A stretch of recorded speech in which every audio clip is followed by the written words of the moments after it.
వార్త 10వ అధ్యాయాన్ని ధ్యానించుకున్నాం. దీన్ని 6 భాగాల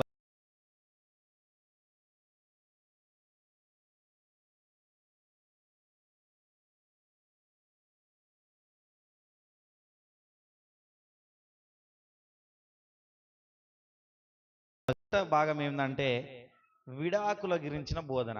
ఏమిటి మొదటి భాగం? ఏమిటి? విడాకులు. రెండవదిగా చిన్న పిల్లల ఆశీర్వాదం. ఏమిటి? అందరు చెప్పాలి నోరు తెరిచి. మైకులు తీసుకోండి, అందరు మైకులు తీసుకోండి. ఏంటిది? మూడవది ధనవంతుడైన యువకుడు. ఏంటిది? ధనము, డబ్బు గల్ల యువకుడు. నాలుగవది మరణ పునరుత్థానం గురించి మూడోసారి చెప్పడం. ఎన్నోసారి? ప్రతిసారి ప్రభుల వారు చెప్పుకుంటూ వస్తున్నాడు. నేను అందుకనే మరలా చెప్పాను, బైబుల్ కంటే మొదట రాయబడినది మార్కు సువార్త. ఏం చెప్పారు? మార్కు సువార్త అన్ని అధ్యాయాల కంటే మొదట రాసిన లిపిపూర్వకంగా రాసినది మొదట. అర్థమైందా? లిపిపూర్వకంగా రాసినది ఇది సువార్త. దీనిలో చాలా వరకు బైబిల్ని కవర్ చేసేస్తుంది. మత్తయి, మార్క్, లూకా ఈ 3 అధ్యాయాలను కవర్ చేసేస్తుంది. ఏం కవర్ చేసేస్తుంది? ఈ మార్కు సువార్త. నాలుగవది ఒకటి యాకోబు, యోహాను ఒకటి కోరిక కోరిల్లు. కోరిక, యోహాను కోరిక అంటాం. ఓకేనా? ఐదోది యోహాను కోరిక. ఆరోది మళ్ళీ గుడ్డివానికి స్వస్థత. ఏమి స్వస్థత? 6 భాగాలు. మొదటనేమో విడాకుల గురించి, రెండవది చిన్నపిల్లల ఆశీర్వాదం, మూడవది ధనవంతుడైన యువకుడు, నాలుగవది పునరుత్థానం గురించి మూడోసారి ప్రవచించడం, ఐదవది యాకోబు యోహాన్ల కోరిక, ఆరోది గుడ్డివాని స్వస్థత. ఓకేనా? సరిపోయిందా? వెళ్దామా? ఓకే. 10వ అధ్యాయం మొదటి నుండి 12 వచనాలు చూసుకుంటే చదవకండి, మిగిలింది చెప్తాను, చదువుతా. దీన్ని టూకీగా చెప్పి వదిలేస్తాను నేను, జస్ట్ ఊరికేనే. ఎందుకంటే ఇది మనకు సందర్భము, ఇది వచ్చింది బైబిల్లో కాబట్టి టూకీగా చెప్తున్నా. ఎవరికైనా సందర్భం వచ్చినప్పుడు చెప్తా. ఇక్కడ ఏమున్నదంటే, యేసుక్రీస్తు వారిని శోధించాలని ఏం చేస్తున్నారు? శోధించాలని ఈ శాస్త్రులు, పరిచయులు ఇదొక్క విషయాన్ని లేవనెత్తారు. ఏం లేవనెత్తారు? విడాకుల గురించి. అయితే విడదానప్పుడు యేసుక్రీస్తు వారికి తెలుసు కదా, వీళ్ళు ఇలా శోధిస్తారు, ఇలా వెతుతారన్న విషయం ఆయనకు తెలుసు కాబట్టి ఆయన ఏం చెప్పాడంటే, వీరు అడగక ముందుకే మోషేకు ధర్మశాస్త్రం ఇచ్చాడు. ఏమిచ్చాడు? మోషే చేత రాసించాడు. ఏమని రాసించాడంటే, ద్వితీయోపదేశ కాండము 24వ అధ్యాయము 1 నుండి 4 వచనాలు చూసుకుంటే మనకు అర్థమైపోతుంది. ఏముంటుందంటే అక్కడ ఏమని రాస్తుందంటే, ఒకవేళ మీకు నచ్చలేదు, గుర్తుపెట్టుకోండి, ఏం చేయాలి? మీ భర్త కానీ మీ భార్య కానీ, మంచిగా వినండి, జస్ట్ టూకీగానే చెప్తా, ఫుల్ డీటెయిల్స్ దీంట్లోకి వెళ్ళను, నచ్చలేదు ఏదన్నా ఉన్నదనుకో, అక్కడ ఏమున్నదంటే విడనాడిన పత్రం రాయాలనంట. పిల్లలు కొంచెం సైలెంట్గా ఉండాలి, చిన్నగా ఆడుకోవాలి. మీరు సైలెంట్గా ఆడుకోండి, చిన్నగా ఆడుకోండి. ఓకేనా? గుర్తుపెట్టుకోండి. మీ గురించి కూడా చెప్తాను, నెక్స్ట్ మీ గురించే. అర్థమైందా? గుర్తుపెట్టుకోండి. అయితే ఒక పత్రము రాయించుకోవాలని ఉన్నది. లేదంటే భర్త చనిపోయినా, భార్య చనిపోయినా, ఎవరు చనిపోయినా కానీ, చనిపోయినప్పుడు రెండో వివాహం చేసుకోమని ఉన్నది బైబిల్లో. కానీ చేసుకునే వ్యక్తికి కూడా ఎవరు ఉండకూడదు, అటువైపు కూడా ఏముండకూడదు అంటే ఇద్దరు వ్యక్తులు ఖాళీగానే ఉండాలి. అర్థమైందా? కాలేదా? రైట్. మరి ఇంకా అందుకని పూర్తిగా చెప్పదలుచుకోలేదు, షార్ట్ కట్లో చెప్తున్నా. ఆ పత్రం రాయించిన విషయం మీకు తెలియదా అని యేసుక్రీస్తు వారు మరల గుర్తు చేస్తున్నాడు. మోషే మీకు ఏం చెప్పాను? అదొక పదాన్ని చదువుకున్నామా అక్క? ఒకసారి చదవండి. 3:4. అందుకు ఆయన, మోషే మీకేమి ఆజ్ఞాపించినని వారిని అడిగాను. వారు పర్యావ పత్రం రాయించిన ఆమెను విడనాడవలనని మోషే సెలవిచ్చినని చెప్పాను. అర్థమైందా? ఖచ్చితంగా ఇది బైబిల్ ప్రకారం ఉన్నది. ఇది దీని ప్రకారముగా జీవించలేని వారు ఇక్కడికి వెళుతుండంటే ఏమని ఉంటుంది ఎరికైనా? 10, 11, 12 వచనంలో ఏమని ఉంటుందంటే మరీ ఘోరమైన వచనం ఉంటుంది. మీరు చదువుకోండి తర్వాత. ఏమని ఉంటుంది? ఒకవేళ ఇలాంటి పర్యాపత్రం లేకుండా వారు ఇద్దరు ఖాళీగా ఉండకుండా ఎవరు కన్నా ఎవరైనా వారితో సంబంధం ఉన్నది, రెండవ సంబంధం ఉన్నది అంటే వాళ్ళు వ్యభిచారులే లెక్క అని పెట్టేసిండు. హల్లెలూయా. ఏం చెప్తున్నాడు? దేవుని సంబంధులు కాదు ఇక వాళ్ళు. ఏం సంబంధులు?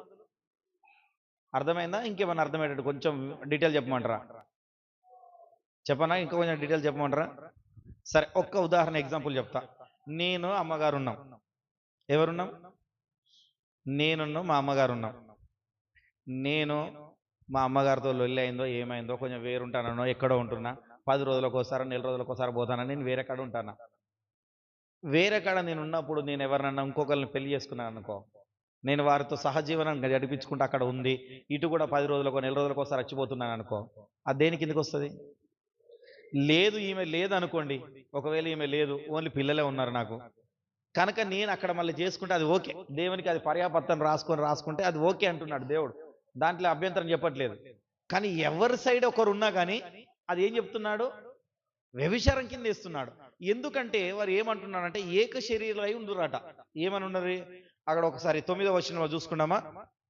9వ వచనం, ఒకసారి 9వ వచనంలో మనం చూసుకుంటే ఒకసారి చదవండి. 9వ వచనం. కాబట్టి దేవుడు జతపరిచిన వారిని మనుష్యుడు వేరుపరచకూడదని వారితో చెప్పెను. అర్థమైందా? కొంతమంది పంచాయతీలు చేయడానికి వెళ్తుంటాంటారు. ఎవరు పంచాయతీలు చేస్తారయ్యా అంటే కొన్ని తగాదాల పంచాయతీలు కాదు, భార్యాభర్తల పంచాయతీలు అట. హల్లెలూయా. ఏం చేస్తారు? భార్యాభర్తల పంచాయతీలు చేయడానికి వెళ్తుంటాంటారు. ఇది చాలా తప్పు. ఎప్పుడన్నా ఎవరైనా మిమ్మల్ని ఆ విధంగా పిలిస్తే వెళ్ళకండి. మీరున్న వాళ్ళు ఎవరైనా పెద్ద మనుషులుగా ఉన్నప్పుడు కానీ ఏదైనా ఉన్నప్పుడు కానీ భార్యాభర్తల పంచాయతీలకు అసలే వెళ్ళకూడదు. మనం దేవుడు జతపరిచిన దాన్ని మనం వేరుపరిచి నువ్వు తప్పు నీది ఒప్పు అని మనం చెప్పడానికి మనం ఆస్కారం లేనే లేదు. వారి గొడవను వారిద్దరే తీర్చుకోవాలి. ఎవరు తీర్చుకోవాలి? భార్యాభర్తలు ఎవరైతే ఉన్నారో వారిద్దరు మాత్రమే తీర్చుకోవాలి. ఎంత గొడవ కానీ ఏం కానీ వారిద్దరే తీర్చుకోవాలి, కానీ దానిలో మూడో వ్యక్తి ఎంటర్ కాకూడదు. ఎందుకంటే దేవుడు చెప్పాడు వారు ఇద్దరు కాదట, ఒక్కరై ఉన్నారు. ఏమై ఉన్నారు? ఒక్కరై ఉన్నారు. ఆ ఒక్కరై ఉన్న వారి మధ్యలోకి ఈ రెండో వ్యక్తి రాకూడదు. హల్లెలూయా. వచ్చాడనుకో అది వ్యభిచారం కిందికి పడిపోయినట్టే. మనం పోయి తీర్పు తీర్చినా కూడా దేవుడు మనల్ని అదే లెక్కలో ఇస్తున్నాడు. గుర్తుపెట్టుకోండి. ఒకవేళ నిన్ను బలవంతంగా పిలిచినప్పుడు ఇద్దరి వాదన విన్నప్పుడు అమ్మ మీరిద్దరు మాట్లాడుకోవడమే మంచిది, కానీ మేము వేరేటోళ్ళని చెప్తే బాగుండదని చెప్పుకొని తప్పించుకొని రావడం చాలా ప్రాముఖ్యమైన విషయం. అర్థమవుతుందా? ఎప్పుడన్నా ఇలాంటివి మీకు జరిగినప్పుడు, పెద్ద మనుషులుగా ఉన్నప్పుడు కానీ ఏదన్నా జరిగినప్పుడు, ఇలాంటి గొడవలు ఉన్నప్పుడు అట్లా చేసిందా, నువ్వు అట్లా చేయకూడదు కదా, అమ్మ నువ్వు ఇట్లా చేయకూడదు కదా, నువ్వు ఇట్లా తాగకూడదు కదా, తాగొచ్చి నువ్వు కొట్టకూడదు కదా అని మనం చెప్పకూడదు. ఏం చెప్తున్నా? ఏం చెప్పాలంటే మీరిద్దరు ఏమై ఉన్నారో మీ విషయంలో మాత్రం మీరే మాట్లాడుకోండి. నీకు ఒకవేళ నచ్చకపోతే దేవుని ధర్మశాస్త్రం ఉంది, దాని ప్రకారం విడనాడుతావా, విడనాడు, అంతే. That's all. అంతేగాని ఇంకో ముచ్చట లేనే లేదు. మనం వారిలో తీర్పు తీర్చడానికి మనము కాదు. కాకపోతే వాళ్ళని ఐక్యతగా చేయడానికంటే మంచి దేవుని మాటలు చెప్పి ఇలా ఐక్యపరచచ్చు. దాంట్లో తప్పేం లేదు. ఏం చేయొచ్చు? దేవుని విషయాలు చెప్పి బైబిల్ ఇలా చెప్తుందయ్యా. ఎఫెసీ గ్రంథం తీసుకోవచ్చు, లేకపోతే ఎఫెసీ గ్రంథం తీసుకొని 5వ అధ్యాయాన్ని తీసుకొని సంఘంకు భార్యాభర్తలకు ఏ విధంగా అయితే సంబంధం ఉన్నదో, క్రీస్తు మీకు ఏ విధంగా అయితే సంబంధం ఉన్నదో, మీరు ఏ విధంగా నడుచుకోవాలన్నది ఆ వాక్యాన్ని చెప్పొచ్చు మనం. హల్లెలూయా. దానిలో తప్పు లేదు. అర్థమవుతుందా? కాకపోతే మనం అక్కడ తీర్పు తీర్చేది ఏంటంటే, మన తీర్పు తీర్చే విధానం అంటే నువ్వు అలా చేయకూడదు, నువ్వు ఇలా చేయకూడదు అని చెప్తుంటారు. చూడు, కొంతమంది ఏమని చెప్తారంటే బాగా తాగి కొడుతున్నాను అనుకో, తాగి వస్తాడు ఏం చెప్తాడు అనుకో, నువ్వేనా మనిషి అయినా 60 తాగి వచ్చి అట్లా కొట్టడం అది పద్ధతేనా? నువ్వు అట్లా చేయొద్దు, అట్లా చేయక ఇంకోసారి చేసిన ఇట్లా అన్నావు అనుకో, అదేమవుతుంది? కొన్ని విషయాలు ఇట్లా పోతుంటాయి, కొన్ని పోతుంటే ఇంకా పెరిగిపోతుంటాయి. అదే బైబిల్ ప్రకారం అన్న తాగుబోతులకు పరలోక రాజ్యం లేదు, బైబిల్ చెప్తుంది. మీ భార్యను అలా కొట్టడం కూడా పద్ధతి కాదు, బైబిల్లో లేదు. ఇరువురు ఏక శరీరులై ఉన్నారు, మీరు మంచిగా ఉండాలి అని చెప్పడము చూడు. అవునా కదా? వ్యత్యాసం ఉందా లేదా? దేవుని ప్రేమ వేరు, మనుషుల ప్రేమ వేరు. ఇదే అధ్యాయంలో ఒక కాడ అంటారు ఇది మనుషులకు అసాధ్యమే కానీ ఇంకా ముందుకు పోయినప్పుడు ఉంటుంది. దీని విషయం అర్థం కావాలంటే ఇంకా కొంచెం ముందుకు పోతుంటానే ఉంటుంది. అప్పుడు మనం చూసుకుంటాం ఏమవుతుందంటే ఇక్కడ ఇంకొకటి విషయంలోకి వచ్చినప్పుడు ఏంటంటే వారి సంబంధం అట దేవుడిచ్చిన సంబంధం. ఏం సంబంధం? మనుష్యుడు ఎవడు వేరుపరచకూడదు. వారి ఇద్దరు ఏదైనా చేసుకోవాలనుకుంటే వారిద్దరు చేసుకొని, వారిద్దరికి నచ్చకపోతే, అందుకనే చెప్పాను ద్వితీయోపదేశ కాండంలో నేను మరీ చెప్పాను, 24వ అధ్యాయం 1 నుండి 4 వరకు మీరు చదువుకుంటూ పోతే వారిద్దరే డిసైడ్ కూర్చొని వారు ఒక నలుగురిని పిలిపించుకొని అక్కడ పర్యాపత్రం రాయించుకోవచ్చు. వాళ్ళిద్దరు, మాకు వీరితో పొత్తు కలవట్లేదు, మీ పర్యాపత్రం రాసి మేమిద్దరం విడిపోతున్నామని విడిపోవచ్చు. అది బైబిల్ ప్రకారం అది సమ్మతమే, కాదనట్లేదు. పర్యాపత్రం లేకుండా వెళ్ళడము, ఇష్టానుసారంగా తిరగడము, దేవుడు ఏం చేస్తున్నాడంటే దాన్ని మరీ కఠినంగా చూస్తున్నాడు. హల్లెలూయా. ఎందుకంటే ఆయన జతపరిచిన దాన్ని నీవుగా విడదీసుకున్నప్పుడు దానికి ఒక పత్రాన్ని చూస్తున్నాడు. నేను కూడా పరలోక రాజ్యంకి వెళ్తానంటే ఏంటంటే మనం బాప్టిస్యం తీసుకొని దేవుని చేత నీతిగా ఎంచబడినప్పుడే పరలోక రాజ్యపు ముద్ర మన మీద ఉంటుంది. హల్లెలూయా. అంతేనా కదా? అందుకనే ఉంటుంది ప్రకటన గ్రంథంలో, ఒక ముద్ర వేసి తిని, దానికంటే అది వేసుకొని వాళ్ళందరికీ 6 ముద్ర వేసి తిని, అవునా కదా? కొద్దిమంది అంటారు, త్రిబుల్ ఆర్ అట వస్తుందట అన్నారు. నేనైతే ఎప్పుడో వచ్చిందన్నా. నేను చాలా మంది తెలియదు విషయం ఏంటంటే, తెలుసా ఎప్పుడో వచ్చిందంటే తెలుసా? హల్లెలూయా, హల్లెలూయా. చాలా మందికి తెలియదు. ఇప్పుడు అదొక్కటి ఉంటే చాలా, అంతకు మొత్తం దేంట్లోనే ఉంటుంది. అవునా కదా? ఇంకా వేరే అవసరం లేదు ప్రూఫ్లు, తెలుసా కదా? మన పూర్వత మన డీటెయిల్స్ మొత్తం ఒక అంకెతోనే వచ్చేస్తా ఉంటాయి. అక్కడ ఓన్లో కావాల్సిన ప్రాముఖ్యమైనది ఏంటంటే అంకె. ఏమిటి కనుక అవన్నీ వచ్చినాయి. మళ్ళీ దాంట్లో ముందుకు వెళ్తున్నా అంటే దీన్ని ఇంకా ఎక్కువగా నేను విభజించలేదు. లేదు మీకు కొంచెం దీని మీద వాక్యాలు కావాలంటే మీరు రాసుకుంటా అంటే రాసుకోండి. మత్తయి సువార్త 19వ అధ్యాయం 9వ వచనంలో ఉంటుంది. కొరింథీయులకు రాసిన మొదటి పత్రిక 7వ అధ్యాయం 11వ వచనంలో కూడా ఈ మాట ఉంటుంది. ఈ పౌలు గారు ఏం చెప్తున్నాడు అన్న విషయం స్పష్టంగా ఉంటుంది. దీంట్లో చూసుకుంటే మీరు బాగా ఉంటుంది. మీరు ఇంటికి వెళ్ళినాక చదువుకోండి. రెండో విషయానికి ఏంటంటే చిన్న పిల్లల ఆశీర్వాదం. ఏమిటి? చిన్న పిల్లల ఆశీర్వాదం. ఎందుకు చిన్నపిల్లల ఆశీర్వాదం అంటే, చిన్నపిల్లలంట దేవుని యొద్దకు రాబోతుంటా అంటే ఈ శిశువులు ఏం చేసిందంట, వారిని ఆపి గద్దించిల్లంట. అలా ఏం చేసిళ్ళు? వారిని ఆపుతున్నారు. ఆపుతుంటా అంటే ప్రభుల వారి మాట చూసి ఆయన కోపం వచ్చి ఆయన ఏం చేసిండు? ఈ శిశువులను గద్దించిండు. ఎవరిని గద్దించిండు? ఎందుకు గద్దించవలసిన అవసరం వచ్చింది? ఎందుకు గద్దించవలసిన అవసరం? మత్తయి సువార్త తీయండి ఒకసారి. మత్తయి సువార్త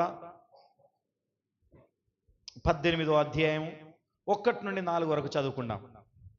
చూడాలి. ఆ కాలమున శిష్యులు యేసు నొద్దకు వచ్చి పరలోక రాజ్యంలో ఎవడు గొప్పవాడని అడగగా, ఆయన ఒక చిన్న బిడ్డను తన యొద్దకు పిలిచి వారి మధ్యను నిలవబెట్టి ఇట్లనెను, మీరు మార్పు నొంది బిడ్డల వంటి వారైతేనే గాని పరలోక రాజ్యంలో ప్రవేశించడని నీతో నిశ్చయముగా చెప్పుచున్నాను. ఏమిటంట? చిన్న పిల్లల మనస్తత్వం ఏమిటంటే, ఇంతకు ముందు మీకు చాలా సార్లు చెప్పాను, మరలా చెప్తున్నాను. నీవు ఎంత కొట్టినా ఎంత తిట్టినా కానీ మళ్ళీ పిలిస్తే వస్తారు. అవునా కదా? ప్రేమతో మళ్ళీ పిలువు. నువ్వు కొట్టినా తిట్టినా ఏది చేసినా కానీ వస్తూనే ఉంటారు. అవునా?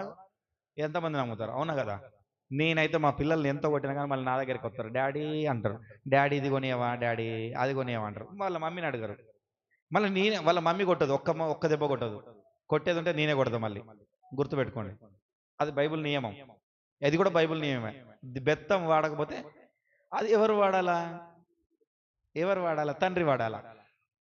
తండ్రికి అనుకో కొద్దిమంది ఇష్టం మీద ఉంటే, ఇష్టం ఉన్న ఇద్దరున్నారు అనుకో, చిన్న కూతురు మీద ఇష్టం ఉంటుంది కానీ ఇక పెద్దల మీద కొంచెం కోపమే. ఏ పని చేసినా కానీ కోపం వస్తుంది ఇక కొద్దిమందికి. నాలాగా. హల్లెలూయా. వీళ్ళకి కదా, నాలాగా అనుకుంటాను. అందుకనే చెప్తున్నా. అయితే ఇక్కడ ఏమంటున్నాడంటే, వారిని అనేవరకే దేవునికి కోపం వచ్చేసింది. ఏమన్నాడంటే, చిన్న బిడ్డలను ఆటంకపరచకండి అయ్యా. చిన్న బిడ్డలకు నీకు పరలోక రాజ్యం నీకు కావాలి అనుకుంటే, నీకు పరలోక రాజ్యంలో నీవు ఉండాలి అనుకుంటే, నీ మనస్తత్వం ఏ విధంగా ఉండాలంట? దేవుని యొద్ద నీది చిన్న పిల్లల మనస్తత్వము కలిగి ఉండాలి.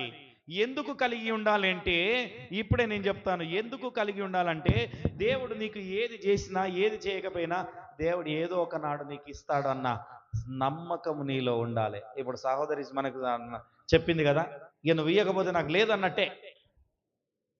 అంటే ఏమిటి అంటే ఉద్రేకంతో కూడిన ప్రార్థన ఇది. ఏమంటే కోచుకో, దాన్ని తప్పనడం లేదు. ఎందుకంటే మన తండ్రి దగ్గర మనం డిమాండ్ చేయడం తప్పు కాదు. నేను కూడా అలా చేస్తాను. నేనైతే ఇలా చేసిన చాలా రోజులు చాలా ఉన్నాయి ఇలా చేసినవి. నువ్వు నాకు ఇస్తేనే నేను పోతా, లేదు లేని పోను. ఏమన్నా ఉద్రేకత ఎవరి దగ్గర? మరి మన తండ్రి దగ్గర అడగకపోతే ఎవరి దగ్గర అడుగుతావు? చిన్నపిల్లలు ఏం చేస్తారు? నువ్వు కొట్టినా తిట్టినా కానీ, డాడీ నాకు ఇది కావాలి, నాకు ఈ బుక్ కావాలి, లేదా మా టీచర్ కొడుతుంది, ఏదో కొడుతుంది, నేను రాసుకోవాలి, బుక్ కావాలని ఎందుకు ఎంబడి పడతా అంటారు? నువ్వు కొట్టినా తిట్టినా లేవురా పో, ఇప్పుడు లేవు, రేపు తీసుకుంటా, నాకు ఇప్పుడే కావాలంటారు. ఎందుకు? వారి మనస్తత్వం అలాంటిది, వారి మనోభావాలు అలాంటివి. ఎందుకంటే వారి మనసులో ఎలాంటి కపటమైనది, ఎలాంటి దురుద్దేశము లేని ఆలోచన కలిగిన వారు ఎవరు అంటే చిన్నపిల్లలే. అందుకనే ఆ పిల్లల మనస్తత్వము పెద్దలమైన మనకు, ఒకసారి లేచెళ్ళను, నువ్వు లేచెళ్ళు, పెద్దలమైన మనకు కలిగి ఉండాలి అంట. ఏముండాలా? ఎంతమంది కలిగి ఉన్నారు చిన్నపిల్లల మనస్తత్వం? ఈరోజు నేను గద్దించింది అనుకో, ఎంతమంది వస్తారో చూస్తాను నేను. హల్లెలూయా. ఉన్నవాళ్ళు అయ్యో అక్కకొక్కదానికి ఉన్నదా? రైట్. వినవలేదా నీకు? సరితా అంటే వినబడిందని నేను చెప్పింది. నీకేం మనస్తత్వం ఉన్నది? చిన్నపిల్లల మనస్తత్వం ఉన్నదా? దేవునికి మహిమ కలుగునుగాక. దేవుని దృష్టిలో మనకు ఏ మనస్తత్వం కలిగి ఉండాలంటే, పరలోక రాజ్యానికి వారసులము కావాలన్నా, ఆశీర్వాదము మనలో పొందుకోవాలన్నా కానీ ఏముండాలంటే మనకు మనస్తత్వము? మర్చిపోయారా? ఏం చూస్తున్నారు? దేవేందర్ వింటలేవా? వినొస్తుందా? మైకు సరిగ్గా వినబడుతుందా? క్లారిటీగానే వస్తుంది కదా నేను మాట్లాడేది? అందరు ఇక్కడనే ఉన్నారు కదా? హల్లెలూయా. ఏమో మరి ఎక్కడ ఉన్నారా, లేకపోతే body is present, mind is absent, అంతేనా? బాడీలు మాత్రం ఇక్కడ కనబడుతున్నాయి కానీ మైండ్ మాత్రం ఇంటికాడ చికెన్ మటన్ మీద ఉన్నదేమో. హల్లెలూయా, హల్లెలూయా. ప్రభాకరణ నవ్వుతుండు మటన్ అనగానే, ఇవాళ మటన్ పెట్టి చేసినట్టు. హల్లెలూయా.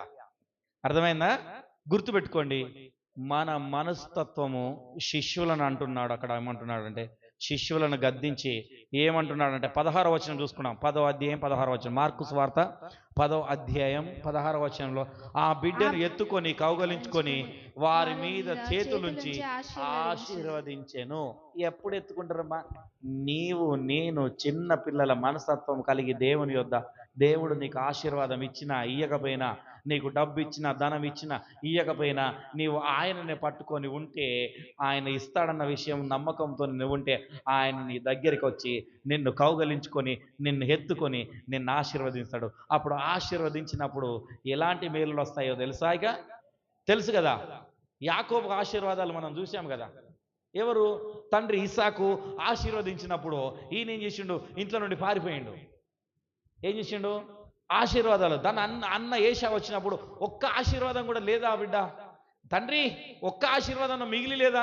ఏదా నీ అంటే, నేను అన్ని ఆశీర్వాదాలు వాడికి ఇచ్చేసిన, ఇంకా వానికి దాసుడై ఉండడమే. అంటే దాసుడై ఉంటాడన్న విషయం కాకుండా ఈ విషయం అన్ని ఆశీర్వాదాలు పొందుకున్నా కూడా పారిపోయాడు. పారిపోయి ఎక్కడ పొందుకున్నాడు? తన మామగారి దగ్గర నుండి ఉన్నప్పుడు దేవుడు ఇచ్చిన, ఇక్కడ ఇసాకు ఇచ్చిన ఆశీర్వాదాలు అక్కడ ఫలించడం మొదలైపోతున్నాయి. హల్లెలూయా.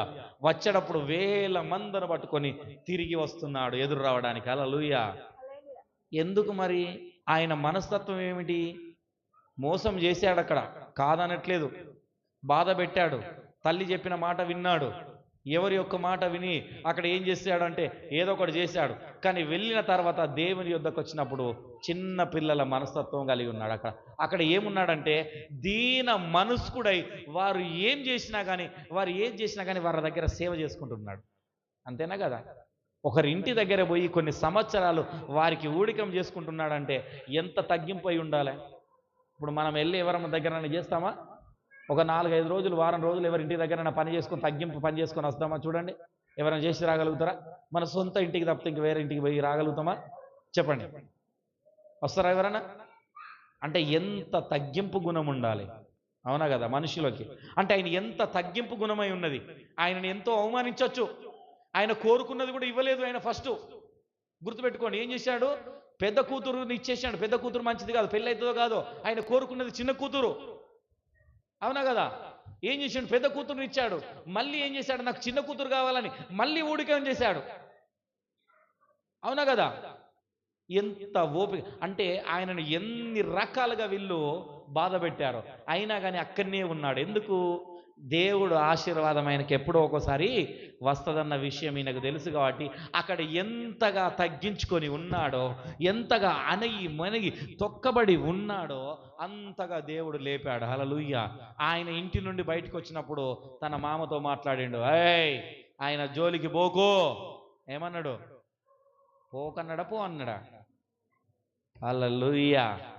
ఎందుకు మీకు వాళ్ళు లేఖనాలు చూపించి చెప్పట్లేదంటే మీ అందరికీ తెలుసు కాబట్టి చెప్పట్లేదు. అర్థమైందా? ఆది కాండంలో ఉంటుంది, మీ అందరికీ తెలుసు కాబట్టి నేను, ఎందుకంటే అందరూ కొంచెం అందరు సీనియర్లు, నాకంటే senior, most seniors, I'm a junior person. Hallelujah. అయితే ఇలాంటి చిన్న పిల్లల మనస్తత్వము నీకు నాకు కలిగి ఉంటే తప్ప దేవుని ఆశీర్వాదాలు నీ యొద్దకు రావు. ఏం చెప్తుంది? అర్థమైందా? మూడవదిగా చూసుకుంటే ధనవంతుడమైన ఒక యువకుడు ఉన్నాడు. 16వ వచనం నుండి చూసుకున్నాం. ఇక్కడ ధనవంతుడైన ఒక యువకుడు ఉండి ఆయన ఏం చెప్తున్నాడంటే, చదువుదామా? 17వ వచనం నుండి చదువుదామా? ఆయన బయలుదేరి మార్గమున పోవుచుండగా ఒకడు పరిగెత్తుకొని వచ్చి ఆయన ఎదుట మోకాలుని సదోస్పదకుడా సద్బోధకుడా నిత్య జీవమునకు వారసుడగుటకును నిత్య జీవమునకు వారసులగుటకును నేనేమి చేయుదునని ఆయనను అడిగెను. నేనేమి చేయుదునని ఆయన అడిగెను. యేసు నన్ను సత్పురుషుడని ఎలా చెప్పుచున్నావు? యేసు నన్ను సత్పురుషుడని ఎలా చెప్పుచున్నావు? దేవుడొక్కడే గాని మరి ఎవడును సత్పురుషుడు కాడు. దేవుడొక్కడే గాని మరి ఎవడును సత్పురుషుడు కాదు. చాలు ఆపుదాం. అయితే ఈయన మార్గ మధ్యలో యేసుక్రీస్తు వారు వెళుతున్నాడు. ఇక్కడ ఎన్ని విషయాలు చెప్పాడంటే, మొదట పరిసయ్యులకు ఏం చెప్పాడు? వాళ్ళు అడిగిన దానికి విడనాడల గురించి ఈయనను పరిశోధించాలంటే విడనాడల గురించి చెప్పాడు. మోషే ఏం చెప్పాడు అదే దాన్ని చేయమని చెప్పాడు. దాన్ని మళ్ళీ రిపీట్ చేశాడు. పాత నిబంధనను రిపీట్ చేశాడు. రెండవదిగా చిన్నపిల్లలు యేసు వద్దకు రావాలని చూసినప్పుడు ఆయన శిష్యులు ఆపేసినప్పుడు వాళ్ళని గద్దించాడు. వారిని గద్దించి అదే మనసు వాళ్ళకు ఉండాలని చెప్పాడు. అది చెప్పి ముగించిన తర్వాత మళ్ళీ వెళుతుండ అంటే ఒక యువకుడు వచ్చిందంట. ఏం చేశాడు? ఒక యువకుడు వచ్చి ఏం చేస్తున్నాడంటే ప్రభువును చూసి సద్బోధకుడా అని పిలిచిండు. సద్బోధకుడు అంటే మచ్చ కపటము లేని దేవుడు అని అర్థం. తెలుగులో చూసుకోవాలని మనకు అర్థం కావాలంటే. అందుకని ఆయన ఏమంటున్నాడు? నువ్వు సత్పురుషుడిగా నన్ను ఎందుకు పిలిచావయ్యా? దేవుని ఒక్కనే పిలవాలి కదా, ఎవరిని ఇంకోని పిలవకూడదు కదా. అంటే ఇక్కడ ఏమని చెప్తున్నాడు ఆయన? దేవునిగా పరిచయం చేసుకోవట్లేదు ఆయనతోని. అర్థమైందా? ఒక ప్రవక్తగా పరిచయం చేసుకుంటున్నాడు కావచ్చు. అర్థమైందా? లాజికల్ పాయింట్ అర్థం కాలే. మీరు ఎప్పుడు ఆలోచించలే ఈ విషయం? ఆలోచించారా ఎప్పుడన్నా? ఏమన్నాడు అక్కడ? దేవుని ఒక్కనే కదా నా పిలాల్సింది, నువ్వు నన్ను ఎందుకు పిలుస్తున్నావా అని అన్నాడు. అంటే ఒక మాట ఈయన్ని పరీక్షించడానికి అంటున్నాడేమో అనుకోవచ్చు. ఎందుకంటే ఈ అధ్యాయం చదివినప్పుడు నాకు అర్థమైంది ఏంటంటే, దేవుడు ఈ యువకుణ్ణి పరీక్షించడానికే ఆ మాట వాడాడన్న విషయాన్ని దేవుడు నాకు గ్రహించాడు. హల్లెలూయా. ఎందుకంటే ఆ యువకుడు ఈయన దేవుని కుమారుడు, ఈయనే దేవుడు అన్న విషయాన్ని గ్రహించాడు.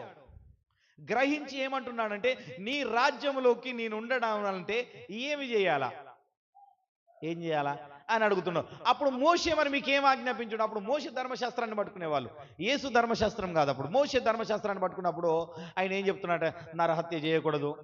అక్కడ ఒక 6 మాటలు చెప్పండు, 6 పదాలు చెప్పాడు. చదవండి అక్క 19 నుండి.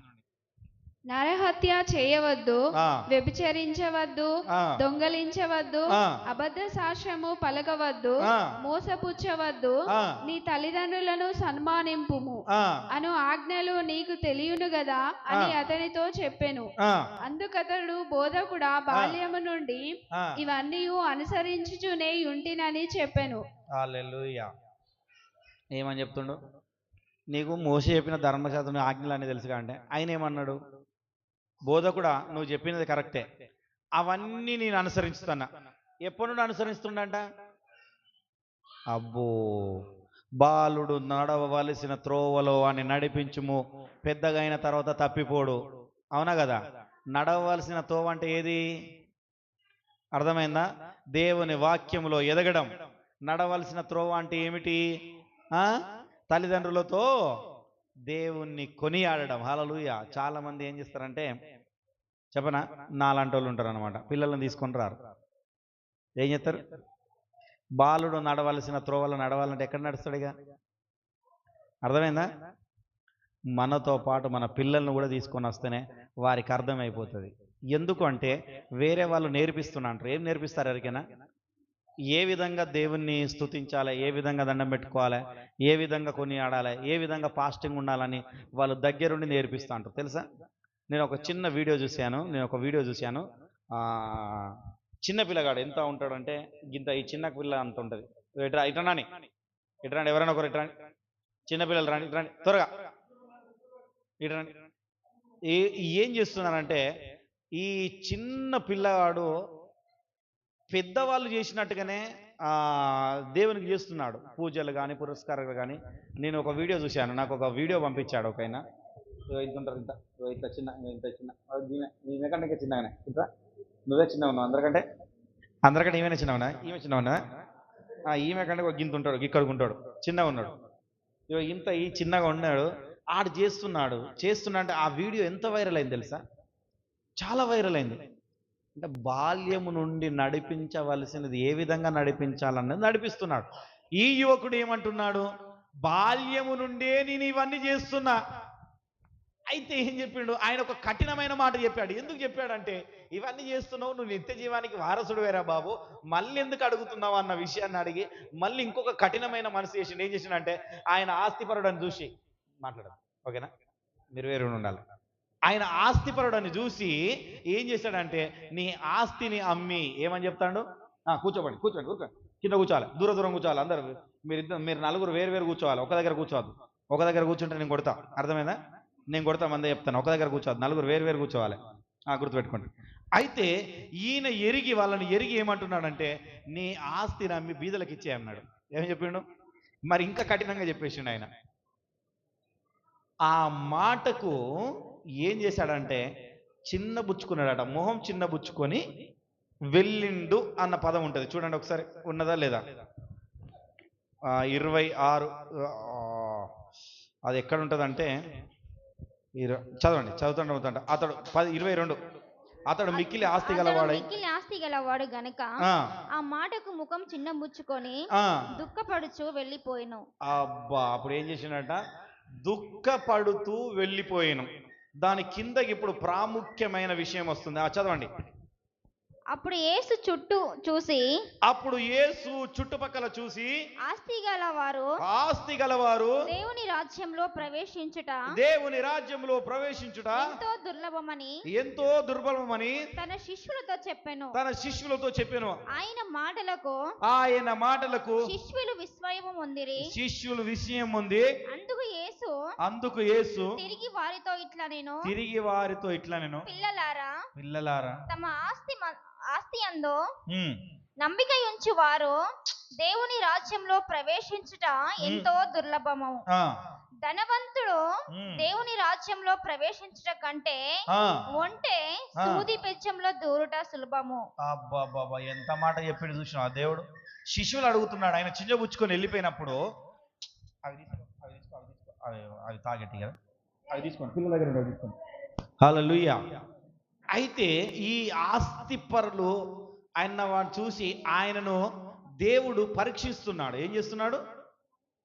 దేవుడు పరీక్షిస్తున్నాడు.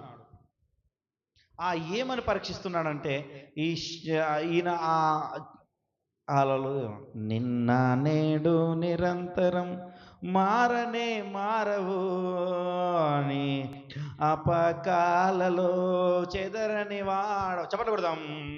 నిన్న నేడు నిరంతరం మారవు నా జ్ఞాపకాలలో చెదరని వాడవు. నీవే నమ్మదగిన దేవుడవు, నీవు నా పక్షమై నిలిచేయున్నావు. నీవే నమ్మదగిన దేవుడవు, నీవు నా పక్షమై నిలిచేయున్నావు. హల్లెలూయా. ఒకసారి రెండు చేతులు పైకిద్దామా? హల్లెలూయా. అందరు ఇక్కడనే ఉన్నారు కదా.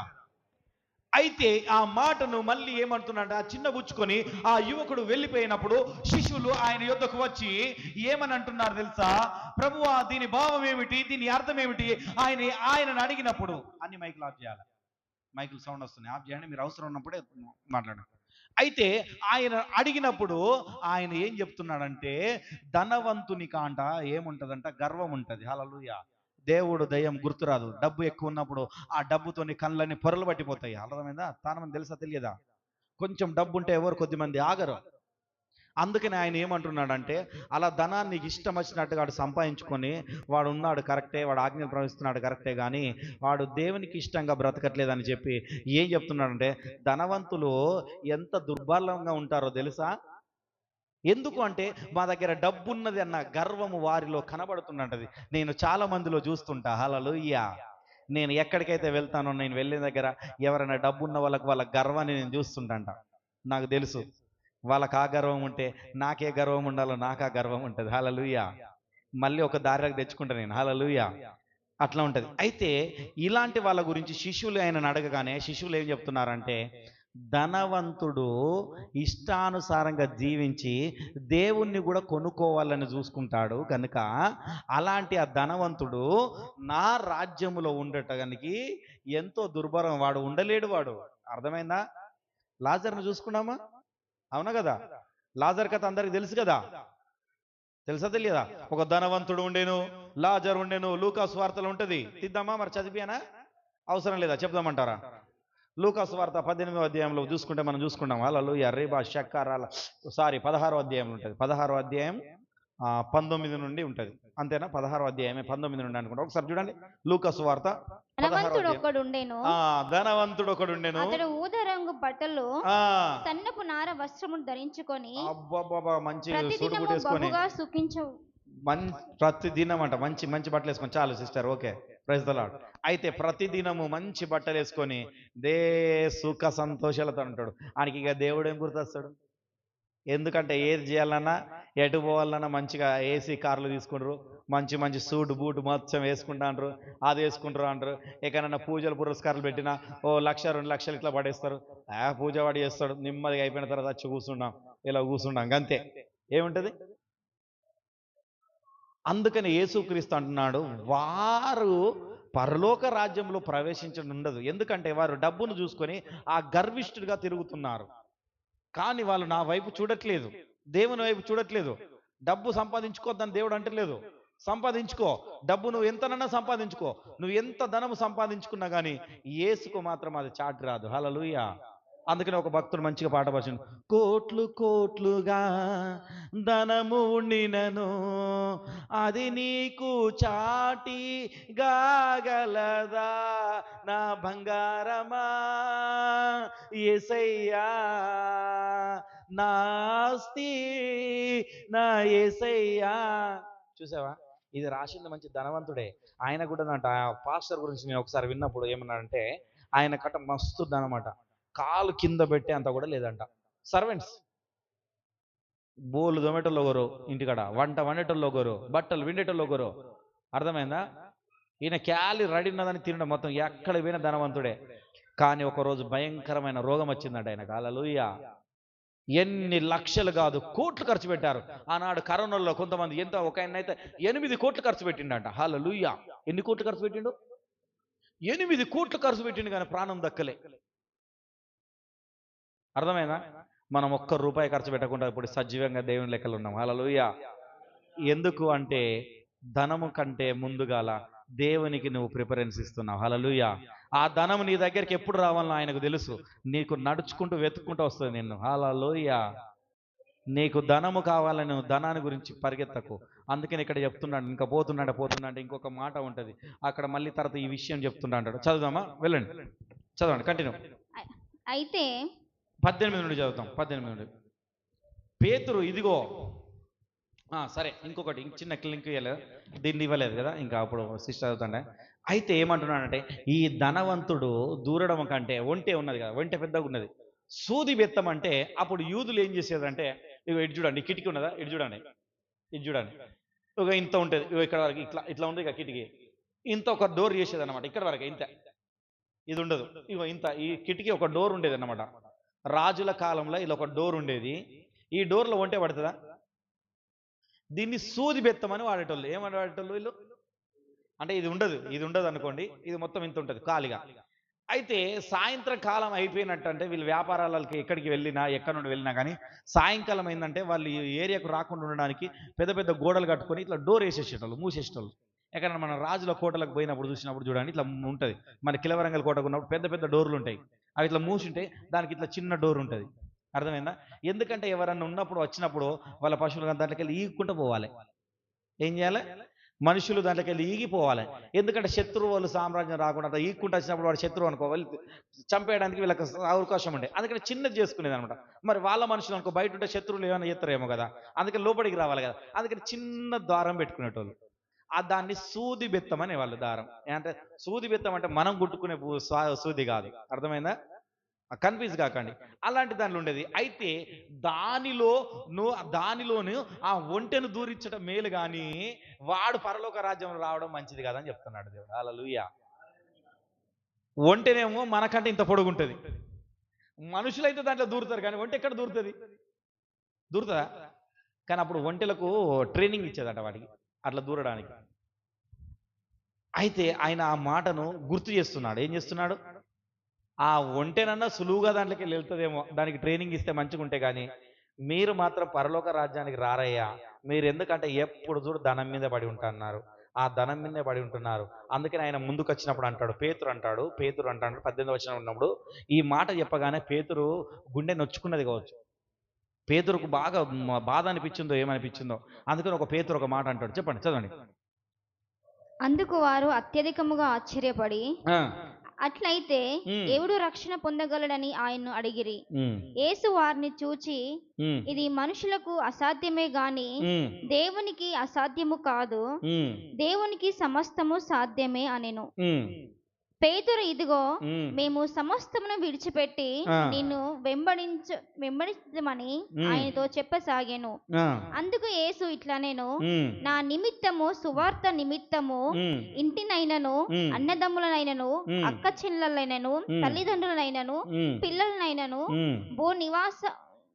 భూములనైనను విడిచిన వాడు ఇప్పుడు ఇహమందు హింసలతో పాటు నూరంతలుగా ఇండ్లను అన్నదమ్ములను అక్క చెల్లెలను తల్లులను పిల్లలను భూములను రాబోవు లోకమందు నిత్య జీవము పొందునని మీతో నిశ్చయముగా చెప్పుచున్నాను అనెను. మొదటి వారు అనేకులు కడపటి వారగుదురు, కడపటి వారు మొదటి వారగుదురు అనెను. హల్లెలూయా. చాలా. అయితే పేతురు మనసు నొచ్చుకున్నది. ఏం చెప్పిండు? వానికి అంత ధనవంతుడిని యువకుడు నీ దగ్గరకు వచ్చి మాట అంటే ఆయన అన్నిట్లలో పాటిస్తుంటే నువ్వు ఒక మాట చెప్పినావు, మళ్ళీ దానికి భావం కూడా ఏం చెప్పినావు? వాడు పరలోక రాజ్యం రాడు కానీ ఒంటే నువ్వు అసాధ్యం కాని దాన్ని సాధ్యం చేస్తా అంటావు. ఇది మనుషులకు సాధ్యం కాదు, దేవునికి సాధ్యం అని నువ్వు చెప్తున్నావు, అది సాధ్యం చేస్తున్నావు. కానీ మరి మేము అన్నీ వదిలేసి మేము వెళ్ళినాం కదా, నీ దగ్గరికి వచ్చాం కదా. ఈరోజు చాలా మందికి పనులు ఉండొచ్చు, నేను చెప్తున్నా, విస్తారమైన పనులు ఉండొచ్చు. ఆ పనులన్నీ పోగొట్టుకొని ఇప్పుడు దేవుని మందిరానికి వచ్చినాం కదా. సుధాకర్ వింటున్నావా? ఏం చెప్పినా నేను? ఏం చెప్పినా వినలే? నిలబడు, కొంచెం నిలబడి విను. అయితే గుర్తుపెట్టుకో, ఏమంటున్నాడంటే పేతురు వచ్చి, మరి మేము అన్ని సమస్తాన్ని మేము విడిచిపెట్టి మరి నిన్ను వెంబడిస్తున్నావు కదా, మరి మాకేంది లాభం? అర్థమైందా? ఏం లాభము అన్న విషయాన్ని ఈయన అడిగినప్పుడు అప్పుడు ఏం చెప్తున్నాడు? నా నిమిత్తము సువార్త నిమిత్తము అక్క చెల్లెలనే కానీ అన్నదమ్ములనే కానీ, ఇప్పుడు కదా మన సిస్టర్ కదా వాళ్ళ తమ్మునికి ఏమో అయిందని ఈ ఆదివారం పోవడం ఎందుకు, ఆదివారం నేను దేవుని మందిరాన్ని చూసుకొని నేను వస్తా అంటే అయిపోవు కదా. వాళ్ళని కానీ వదిలిపెట్టుకొని ఉన్న వాళ్ళకే పరలోక రాజ్యం ఉంటుందని చెప్పకనే చెప్తుండ. అక్కడ ఏం చెప్తున్నాడు? ఒకవేళ నువ్వు దేవుని సువార్తకు ముందు వచ్చినప్పుడు మళ్ళీ ఏమంటున్నాడట? అంతకంటే ఎక్కువగా అన్నదమ్ములను అంతకంటే ఎక్కువ అన్నదమ్ములను సంపాదించుకుంటూ అని ఉన్నది అక్కడ. ఎన్నంతలుగానట? 100. నీవు ఒక్కరి గురించే చూస్తున్నావు. నువ్వు తోడబుట్టిన వారు ఒక్కరుండి నీకు నా తర్వాత నీకు చెప్తారో చేస్తారో చేయరో, కానీ నువ్వు సంఘములో ఉండి సంఘాన్ని సంపాదించుకుంటే సంఘమంతా వచ్చి నీ దగ్గర పనిచేస్తుంది. అర్థమైందా? నీ తోడబుట్టిన వారు చేయకపోయినా కానీ నీ దగ్గరికి సంఘం వచ్చి పనిచేస్తుంది. హల్లెలూయా. నేనేం చేసిన, నేను గృహప్రవేశం ఉన్నప్పుడు నా దగ్గరికి రాగానే టకటక నాగరాజన అచ్చుడొచ్చుడే పని ఎత్తుకున్నాడు. హల్లెలూయా. ఇట్లా అచ్చుడొచ్చుడే పనులు పట్టుకున్నారు, చేస్తూనే ఉన్నారు, పటపట అదొక పని ఇదో పని చేస్తున్నారు. అప్పుడు నేను పనులు లేరని బాధపడ్డది అవసరం ఏమున్నది నాకు? అక్క జిల్లాల అన్నదమ్ముల గురించి చూసేది ఏంది? అన్నదమ్ములు చూస్తే ఎవరు, బంధుమిత్రులు చూస్తే వాళ్ళు రాలే పనుల మీద పోయిన్లు. ఎవరిని సంపాదించుకున్నప్పుడు అర్థమవుతుందా? నేనే ఎగ్జాంపుల్గా చెప్తున్నా మిమ్మల్ని. ఎవరిని సంపాదించుకున్నా?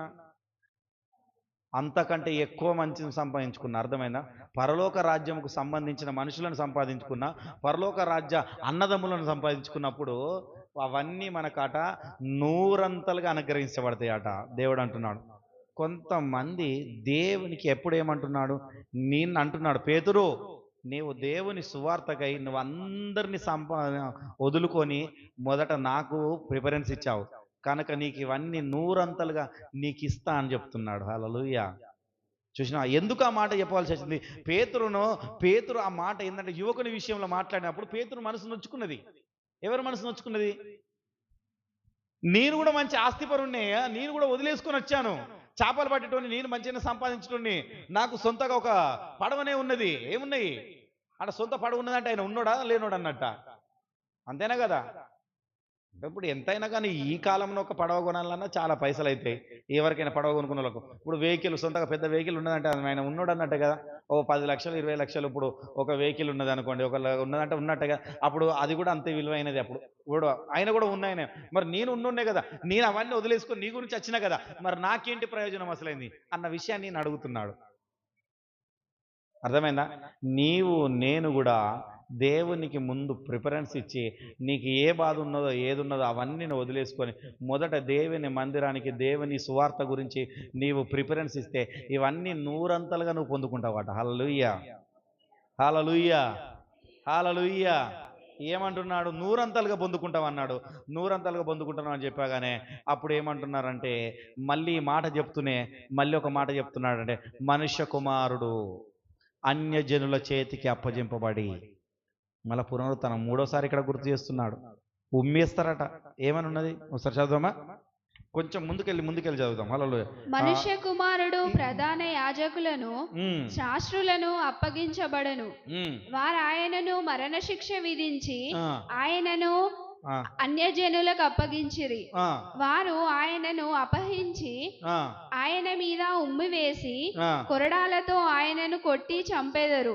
3 దినములైన తరువాత ఆయన తిరిగి లేచునని చెప్పెను. ఏమంట? ఉమ్మి వేస్తారు, తీసేస్తారు, కొట్టి చంపుతారు అన్నప్పుడు ఇలా చేసినప్పుడు ఏం చేసిందంటే శిష్యులకు కొంచెం ప్రత్యక్షత వస్తుంది. గుర్తుపెట్టుకుని ఏమైతుంది? ప్రత్యక్షత వీళ్ళకి వస్తుండ అంటే తక్కువ యాకోబును యోహాను ఏమని అడుగుతారు కనుక ఈ మాట చెప్తున్నాడు. మూడోసారి చెప్పినప్పుడు నా కుడి పక్కన ఒకరికి ఎడమ పక్కన ఒకరికి చోటు ఇయ్యండియా ఏమంటారు అంటే వాళ్ళకి తక్కువ ప్రత్యక్షత వచ్చేసింది. ఈయన మరలా చెప్తున్నాడు. ఇది మూడోసారి చెప్పడము అంటే ఇది జరుగుతుందేమో, ఈయన అందరూ ఉమ్మేసి కొట్టేసే చేస్తాడేమో, ఈయన 3వ దినంలో లేస్తాడేమో, ఈ విషయం తెలిసింది కనుక ఈయన పునరుత్థానుడు అవుతాడు, ఈయన దేవుని కుమారుడు కనుక ఈయన పునరుత్థానుడు అవుతాడు కనుక ఆ పక్కన నేను చోటు సంపాదించుకోవాలా అన్న విషయం వచ్చి ఏం చేసిండంటే ఆ మిగిలిన 10 మందిని పక్కన పెట్టేసిండు. హల్లెలూయా. 10 మందిని పక్కన పెట్టేసి ఏం చేస్తున్నాడంటే నీ పక్కన మాకు చోటు ఇయ్యవా? చూసినావా?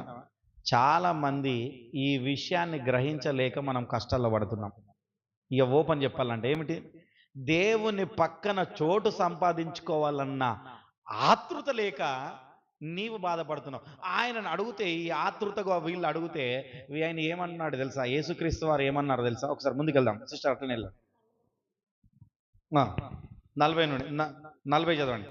నా కుడి వైపున ఎడమ వైపున, నా కుడి వైపునను ఎడమ వైపునను కూర్చుండనిచ్చుట నా వశములో లేదు. అది ఎవరికి సిద్ధపరచబడెనో వారికే దొరుకునని వారితో చెప్పెను. చాలా హల్లెలూయా. గుర్తుపెట్టుకోండి. ఒకసారి చప్పట్లు కొడదామా గట్టిగా? యేసుక్రీస్తు వారికి మాట ఇవ్వలే. ఎవరికి ఇవ్వలే? తన శిష్యులకు మాట ఇవ్వలే. ఎందుకు తెలుసా? అది ఎవరి పక్కన ఉన్నదో తెలియదు. అది నువ్వే కావచ్చు. ఎవరు కావచ్చు? నీ పక్కన వాళ్ళని చూసి అనండి అది నువ్వే కావచ్చు అని అనండి. చేతులు చేసానండి. హల్లెలూయా. అది నువ్వే కావచ్చు. కుడి పక్కన ఎడం పక్కన నువ్వే కావచ్చు. అర్థమైందా? గుర్తుపెట్టుకో. ఈ అవకాశం మనకే దొరుకుతుంది, ఎవరికి దొరకలేదు. శిష్యులు ఆయనతో వెంబడున్న వాళ్ళకు కూడా దొరకలేదు. హల్లెలూయా. నేను ఈ మాట చదివినప్పుడు నేను చాలా సంతోషించిన. నేను ఏం చేసిన, మరి ఆ మాట అడిగినందుకు మళ్ళీ పేతురు కోపం వచ్చింది. గుర్తుపెట్టుకోండి, మళ్ళీ పేతురు కోపం వచ్చింది. వీళ్ళ మీద కోపపడ్డాడు. ఎందుకు? పేతురు సంపాదించుకోవాలనుకుంటున్నాడు. ఆయన ఏమని సంపాదించుకోవాలనుకుంటున్నాడు? ఆయనకు నిత్య జీవం కావాలని ఆయన చూస్తున్నాడు. ఆయన కుడి పక్కన ఆయన సంపాదించుకోవాలని చూస్తున్నారు కనుక ఆ మిగిలిన శిష్యులందరికీ కోపం వచ్చేసింది.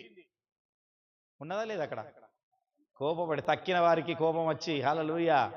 లేట్ అవుతుంది కానీ త్వరగా చెప్తున్నా, చదివిపిస్తలేను. అయితే చదువుకుంటూ పోదాం ఒకసారి. ఓకే, రైట్, చదువుదాం. ఓకే, చదవండి. 41. తక్కిన 10 మంది శిష్యులకు ఆ మాట విని యాకోబు యోహానుల మీద కోపపడసాగిరి. యేసు వారిని తన యొద్దకు పిలిచి వారితో ఇట్లనెను, అన్యజనులలో అధికారులనని ఎంచబడిన వారు వారి మీద ప్రభుత్వము చేయుదురు, వారిలో గొప్పవారు వారి మీద అధికారము చేయుదురని మీకు తెలియను. మీలో అలాగుండకూడదు. మీలో ఎవడైనను గొప్పవాడై ఉండగోరిన ఎడల వాడు మీకు పరిచారం చేయువాడై ఉండవలెను. మీలో ఎవడైనను ప్రముఖుడై ఉండగోరిన ఎడల వాడు అందరికీ దాసుడై ఉండవలెను. మనుష్య కుమారుడు పరిచారము చేయించుకొనుటకు రాలేదు గాని పరిచారము చేయుటకును అనేకులను ప్రతిగా విమోచన క్రయదానము తన ప్రాణము ఇచ్చుటకును వచ్చెననెను. చాలు, దేవునికి మహిమ కలుగును గాక. అయితే ఆయన ఏం చెప్తున్నాడు తెలుసా? ఇప్పుడు ఛాయిస్ మనకిచ్చాడు. అక్కడ ఏమన్నాడు? అన్యజనులు అని వాడింది. ఎవరు? వారేమో యూదులు. ఆయనతో తిరిగిన వాళ్ళందరూ యూదులే. అర్థమైందా? యాకోబు సంతానం, అబ్రహాం సంతానం, అర్థమైందా? ఇస్సాకు సంతానం వారే. ఇప్పుడు ఏం చేస్తున్నాడు? మీ మీద కూడా అన్యుడు ఏం చేస్తాడు? అధికారిగా ఉండవలసిన రోజు వస్తున్నది. ఎందుకు వస్తున్నది? ఫ్యూచర్ చెప్తున్నాడు దేవుడు. వారు తెలుసుకోలేదు ఇంతవరకు. ఇజ్రాయెల్ వాళ్ళు యేసుక్రీస్తు దేవుడు అని తెలుసుకోవట్లేదు, ఇంకా మెస్సయ్య అవుతాడు అన్న భావనలే చూస్తున్నారు. కానీ నేను యేసుక్రీస్తుని తెలుసుకొని సొంత రక్షకుడిగా అంగీకరించి మనం వచ్చాము. అర్థమవుతుందా? ఈ అధికారం అన్నది రాసింది. అందుకని అప్పుడే చెప్తున్నాడు ఆయన, పరలోక రాజ్యంలో ఆ అన్యులకు ఒకవేళ ఈ కుడి పక్కన దూరేది, ఈ ఎడమ పక్కన కూర్చోడానికి స్థానము వారికి ఉన్నదేమో, మీకు కాదు.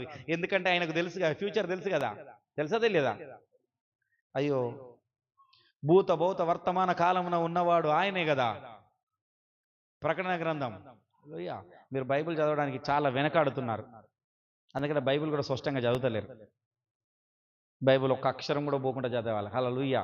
ఎప్పుడు నిత్యం బైబిల్ చదువుతూనే ఉంటుంది. ఏం చేస్తున్నావు అక్క? నిద్రపోయి ప్రార్థన చేస్తున్నావా అక్క? సులోచన అక్క, నిద్రపోయి ప్రార్థన చేస్తున్నావా? ఒకసారి నిలబడి ఏం కాదు, అందరు నిలబడదాం. అయితే అందరు నిలబడాలి. అయితే ఏమంటున్నాడంటే, శిష్యులకు లేని గొప్ప ధన్యత నీకు నాకు ఇస్తాడన్న విషయాన్ని ఆయన చెప్పకనే చెబుతున్నాడు. ఒకవేళ నీవు గనక ఆ స్థానాన్ని నువ్వు సంపాదించుకోవాలి అంటే, నువ్వు ఆ స్థానంలో ఉండాలి అంటే, దేవునితో నువ్వు ప్రేమంగా ఉండాలి అంటే, నీవు ఏం చేయాలి అంటే, నీవు అందరికీ పరిచర్య చేయవాడిగా ఉండాలి. హల్లెలూయా. ఇంతకు ముందు కూడా నేను ఒకసారి చెప్పాను, ఎవడైనా నువ్వు గొప్పవాడుగా ఉండగోరిన ఎడల ఏమంట, సంఘములో కానీ ప్రజల్లో కానీ సమాజంలో కానీ ఎక్కడైనా నువ్వు గొప్పగా ఒక మనిషి వ్యక్తిత్వంగా నీవు కనబడాలి అంటే, నీవు మొదటి స్థానంలో ఉండాలి అంటే, నీవు ఏం చేయాలంటే వారి అవసరతలు కనుక్కొని వారికి పని చేసే వాడుగా ఒక పని మనిషిగా మారాలి. హల్లెలూయా, హల్లెలూయా. ఎవరు మరి పని మనిషి అంటే? గుర్తుపెట్టుకోండి, నీ అవసరతలు ఎరిగినప్పుడు, నీకేమన్నా అవసరత ఉన్నప్పుడు, ఎవరికైనా రాజకీయ నాయకులకు చెప్పినప్పుడు ఆ అవసరతను వాళ్ళు 1 నిమిషంలో తీరుస్తారు. తీర్చినప్పుడు ఏం చేస్తాడు? ఆ వ్యక్తి నీకు అక్కడ గొప్పగా కనబడతాడా? కనబడరా? ఉన్నారా? ఇక్కడనే ఉన్నారా? హల్లెలూయా. సమాధానం చెప్పట్లేదు. ఒక ప్రశాంత్ బ్రదర్ ఒకటే చెప్తున్నాడు. హల్లెలూయా. అర్థమైందా? ఎవరన్నా నీకు తీరని లోటు ఏదన్నా ఉంది, ఆ లోటును ఒక వ్యక్తి తీర్చాడనుకో, అప్పుడు నీకు ఆ మనిషి గొప్పవాడా కాదా? అతడికి ఫస్ట్ ఆయన నీకు ఆ తీరని లోటు గురించి ఆయన నీకు పని చేస్తున్నాడు. తర్వాత ఆ పని తీరిన తర్వాత ఏం చేస్తావు? నీవు ఆయనకు పరిచర్య చేస్తావు. హల్లెలూయా. అందుకని దేవుడు ఏమంటున్నాడంటే, నీవు పరలోక రాజ్యంలో గొప్పవాడుగా ఉండాలంటే, నేను అక్కడ గొప్పవాడుగా ఉండడానికి నేను ఈ భూమి మీదకి వచ్చి మీ అందరికీ పరిచర్య చేస్తున్నా అన్నాడు. హల్లెలూయా. అందుకనే వాళ్ళందరికీ కూడా 12 మంది కూర్చోబెట్టి కాళ్ళు కడిగేసిండు. హల్లెలూయా. ఆయన కాళ్ళు పట్టుకోవడానికి వీళ్ళు యోగ్యులు కాని వీళ్ళు కూడా ఆయన ఏం చేశాడంటే ఆయనే స్వయంగా దిగి వచ్చి పట్టుకున్నాడు. హల్లెలూయా. అర్థమైందా? ఎంత తగ్గించుకున్నాడు. ఎందుకు తనకు తానుగా అంతగా తగ్గించుకోవాల్సి వచ్చిందంటే మనలో కూడా ఆ గొప్ప స్థానంలో పెట్టాలంటే నేను కూడా దేవుని విషయంలో అంత తగ్గించుకొని ఉండాలి. హల్లెలూయా. కఠినంగా చెప్పిండు ఆయన. ప్రభువుల వారు ఎంత కఠినంగా చెప్పిండు. యూదులమైన మా గురించి నువ్వు వచ్చి నువ్వు అన్య జనులు నా మీద ఏళ్తావు అంటున్నావు ఏంది ప్రభువా, ఇది మాట వెనకకు తీసుకో అనొచ్చు కదా పేతురు. ఒకసారి అన్నట్టుగా ఇది నీకు జరుగును గాక అని చేతి పట్టుకొని గుంజండి అని చెప్పిన చూసినావా? అట్లా అనొచ్చు కదా మళ్ళీ ఒకసారి. ఈయన అనలే, ఎందుకంటే అప్పుడు గద్దించండు కదా ఈయనను. చూసావా? వారికి లేని గొప్ప ధన్యత నీకు నాకు దేవుడు అనుగ్రహించాడు. హల్లెలూయా. దేవుడు వచ్చినదే వారి గురించి, కానీ వారికి లేని ధన్యత వారు విశ్వసించకపోతే మనల ఆ గొప్ప ధన్యతలో పెట్టించండు. హల్లెలూయా. వారికి లేని భాగ్యములో నేను ఉన్నాం కాబట్టి ఆ కుడి స్థానం నీది కావచ్చు, ఆ ఎడమ స్థానం నీది కావచ్చు. ఆ పరమ దేవుని దగ్గర నువ్వు కూర్చోవాలి అంటే నీవు ఏం చేయాలంటే సమాజంలో కానీ సంఘములో కానీ నీవుగా తగ్గించుకొని దేవుని పరిచర్య కానీ ప్రజల పరిచర్య కానీ ముందుకు సొచ్చుకొని వెళ్ళిపోవాలి. హల్లెలూయా. మనం ఇక్కడ దేవుని పరిచయం చేసుకొని సొచ్చుకోవడానికి ఎందుకో, టైము కాకముందుకే వచ్చి చర్చి తుర్దాం అన్న విషయమే ఉండదు, అనిపించదు. ఏం చేద్దాం? చర్చి ఓపెన్ చేసినాక వాక్యం చెప్తాంటే పోదాంతి, పాటలు పాడుతుంటే పోదాంటి, సొచ్చుకొని పోయేది ఉండదు. తగ్గింపు లేదన్నట్టు. హల్లెలూయా. కూర్చోండి అందరు. తగ్గింపు ఎందుకంటే దేవుని విషయంలో తగ్గింపు ఉండాలా. ఎవరి విషయంలో? మనుషులకు కాదు చేసేది, దేవుని పరిచర్య. మనుషులకు చేసినప్పుడు మనుషుల విషయంలో కూడా తగ్గింపు పోవాలి. అది అసాధ్యమైన విషయాన్ని కూడా ఇది నా వల్ల సాధ్యమవుతుందమ్మా, నువ్వేం బాధపడకు, నేను చేయగలను, నేను చేసి నీకు చూపిస్తా అని నువ్వు దాన్ని సుచ్చుకొని పోయి వాళ్ళు నీ శత్రువులైనా నీ మిత్రులైనా ఎవరైనా తగ్గించుకొని పోయి నువ్వు చేసినప్పుడు దేవుడు నిన్ను గొప్ప స్థానంలో పెడతాడని ఈ లేఖనం చెప్తుంది. హల్లెలూయా. ఏందంట? అందుకనే దేవుడే స్వయంగా చెప్తున్నాడు, నీవు పేతురు మనసు ఎరిగిన వాడు గనక, ఆ 10 మంది శిష్యుల మనసు ఎరిగిన వాడు కూడా కనుక ఆయన ఏమంటున్నాడంటే నేను వచ్చిన విషయాన్ని ఏంటిదని గుర్తు చేస్తున్నాడు. నేను పరిచయం చేయించుకోవడానికి నేను దేవుని కదా, అది చేయి ఇది చేయి మీకు ఇది చేయి అని చెప్పడానికి నేను రాలేదయ్యా, నేనే నీకు పని చేయడానికి వచ్చిన అంటాడు. అంత తగ్గింపు ఉన్న దేవుడు తగ్గించుకోగా నేను ఎంత దేవుని విషయంలో తగ్గించుకుంటే ఏమున్నది? తప్పేమన్నా దేవేందర్?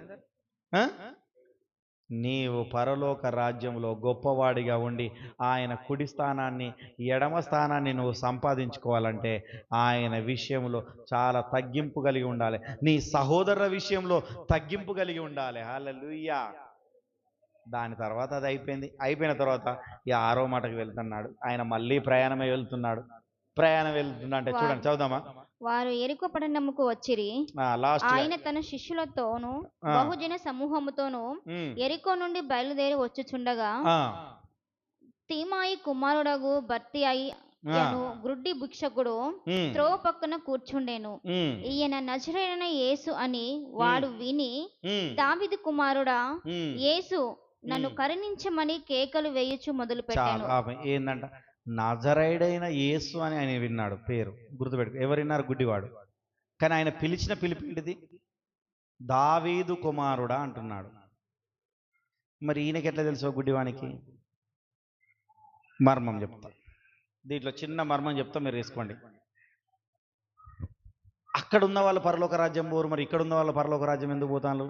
ఇక్కడ ఉన్న వాళ్ళు పరలోక రాజ్యం పోరు, అక్కడ ఉన్న వాళ్ళు పరలోక రాజ్యం ఎందుకు పోతారు అంటే ఒక మర్మం తెలిసి ఉన్నది. ఏం మర్మం తెలుసా? యేసు గురించిన విషయము ఎక్కువగా ఎవరు తెలుసుకుంటారో వారు పరలోక రాజ్యానికి వారసులు. అర్థమైందా కాలేదా? నమ్ముకోవడం కాదు, యేసుక్రీస్తుని అందరూ నమ్ముతారు, కానీ యేసు గురించిన మర్మము తెలుసుకునేవారు పరలోక రాజ్యానికి పోతారు. యేసు గురించి పూర్తిగా తెలుసుకోవాలి. మనకింతవరకు తెలిసింది 100%లో చూసుకుంటే 1% కూడా యేసు గురించి తెలియదు. ఏం తెలియదు? 1% కూడా యేసు ప్రభు గురించి తెలియదు.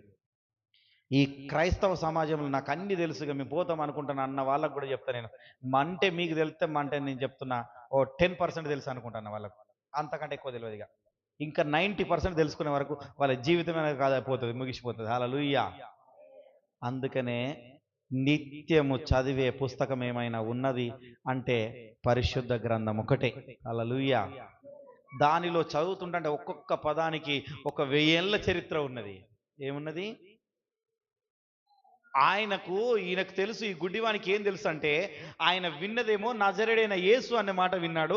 కానీ ఆయన గుడ్డివానికి ఏమంటే, ఆయనకు దేవుడు బయలుపరచచ్చు, ఈయన దావీదు కుమారుడు, దావీదు పట్టణంలో నేడు రక్షకుడు పుడతాడని చెప్పాడు కదా, దావీదు వంశం నుండి చిగురు వచ్చును అని లేఖనం ఉంది కదా. ఆ లేఖనముల ప్రకారం ఈయన పుట్టినట్టున్నాడు. ఈయనే దావీదు కుమారుడు అంటే ఈయనే దేవుడు అని, కనుక ఈయననే దేవుడు అని ఎరిగి ఆయన దావీదు కుమారుడా నన్ను కరుణించుము అని కేకలు వేస్తున్నట. వీళ్ళు ఇంకా పుట్టి వాళ్ళు వీళ్ళందరూ ఉన్నారు, అరవకరు కూదన్నాను వీళ్ళు అంటే ఆవిడ ఏం చేసినట్ట మరి బిగ్గరగా కేకలు వేసాను. అర్థమైందా? దేవుని విషయము కొద్ది మందికి వెర్రితనం కలగజేస్తుంది. దేవుని విధం పోతే వీరు నిత్యం ఊకే చర్చికి పోతానులే, ఊకే ప్రార్థన చేసుకుంటానులే, ఓ చర్చి ఉన్నదాన్ని ఇక్కడికి వత్తలేరు, ఓ చర్చి ఉన్నదాన్ని అక్కడికి వత్తలేరు, ఏమత్తలేరు అంటే ఎందుకు వత్తలేరు? దేవుని మాట అంటే ఏంటిదో, దేవుని విషయం ఏంటో నువ్వు కొంచెం రుచి చూస్తున్నావు. హల్లెలూయా. రుచికరమైన ఆహారాన్ని తాకినప్పుడు నువ్వు దాన్ని వదిలిపెడతావా? పూర్తిగా అయిపోయేదాకా తింటావు. హల్లెలూయా. అంతేనా కదా? ఏదైనా మంచి రుచికరమైన హోటల్ కట్టింది అనుకో, ఆ హోటల్కి ఆ ఏరియాకి పోయినప్పుడు ఆ హోటల్ పేరే చెప్తావు నువ్వు. ఇంకెవరన్నా అడిగినా కానీ ఈ ఏరియాలో ఇక ములుగు ప్రాంతంలో ఎక్కడ భోజనం బాగున్నదంటే, నేను అక్కడ తిన్నా, నా భోజనం మంచిగున్నది, లేదా అక్కడ బాగాలేదా, భోజనం మంచిగా లేదా అని చెప్తామా? చెప్పమా? అంతేనా కదా? గుర్తుపెట్టుకో, యేసు క్రీస్తును కూడా నువ్వు రుచి చూసినప్పుడు నువ్వు ఒక్క దినము కూడా ఆయన నీ సమయాన్ని వేస్ట్ చేయవు. ఆయన సమయాన్ని వేస్ట్ చేయలే. పక్కపొంటి వెళ్తున్నాడని చూసిండో, వెళ్తున్నాడు పక్కపొంటి వెళ్తున్నాడే చూసి ఏం చేస్తున్నాడు ఎరికేనా? దేవుడు, ఈయన దేవుడు అని ఎరిగిండు. ఎరిగి ఏం చేసిండంటే, వాని బాధ ఏంటంటే వాని కన్నులు కనబడాలి, వాని కన్నులు లేవు, కన్నులు మూతపడేది. ఆయనకి ఎరిగిండు జ్ఞానం ఉన్నది, జ్ఞానాన్ని సంపాదించుకున్నాడు. వాడు గుడ్డివాడే కానీ జ్ఞానాన్ని సంపాదించుకున్నాడు. ఎందుకంటే వాడు వింటున్నాడు. ఏం వింటున్నాడు? చెవులతోని చాలా విషయాలు వింటున్నాడు. యేసుక్రీస్తు ఇక్కడ స్వస్థత చేసిండు, అక్కడ స్వస్థతలు చేసిండు, ఇక్కడ ఇది జరిగింది, అలా జరిగింది అన్నప్పుడు ఆయన విని ఏం చేసిండంటే, ఓ ఈయన అప్పుడు వస్తానన్న మెస్సయ్య ఈయననే కావచ్చు, ఈయన దావీదు కుమారుడు వచ్చిండు, అందుకనే అది విని ఆ మనసుని ఎరిగిండు కనుక మరి బిగ్గరగా కేకలు వేస్తున్నంటే ఏం చేసిండంటే ప్రభు పిలిపించాడు ఆయన. ఎవరు వాడిని తీసుకురా ఏమన్నాడు? ఏంది కేకలు చేస్తుండు, బాగా తీసుకురా అంటే అప్పుడు ఏం చేస్తాడంటే తన వస్త్రమును విడిచిపెట్టి అని ఉంటది చూడండి, ఉన్నదా లేదా? ఏం చేశాడు? చదివారా? అందుకని చదవాలంటున్నా. తన వస్త్రములను విడిచిపెట్టి, వస్త్రం అనగా పాపము, ఆ పాపాన్ని అక్కడనే విడిచిపెట్టి ఈయన ఎదురుగా వచ్చి నిలబడ్డాడు. హల్లెలూయా. అంటే గుర్తు చూడండి, యేసు క్రీస్తు వీడి ముఖాన చూడగానే వానికి స్వస్థత కలిగింది. అర్థమైందా? మళ్ళీ యేసు చెప్పని అవసరం లేదు, వాడు ఎవడో తీసుకురండి. ఎందుకంటే ఎరిగినాడు, యేసు క్రీస్తుని ఎరగగానే వానికి స్వస్థత కలిగింది. ఆయన పిలిచిన పిలుపుకు లోబడినాడు. ఏం చేసిండు? వస్త్రం విడిచిపెట్టి వచ్చినాడు. మళ్ళీ ఇంకోరు తీసుకొచ్చినట్టు లేదు అక్కడ. అర్థమైందా?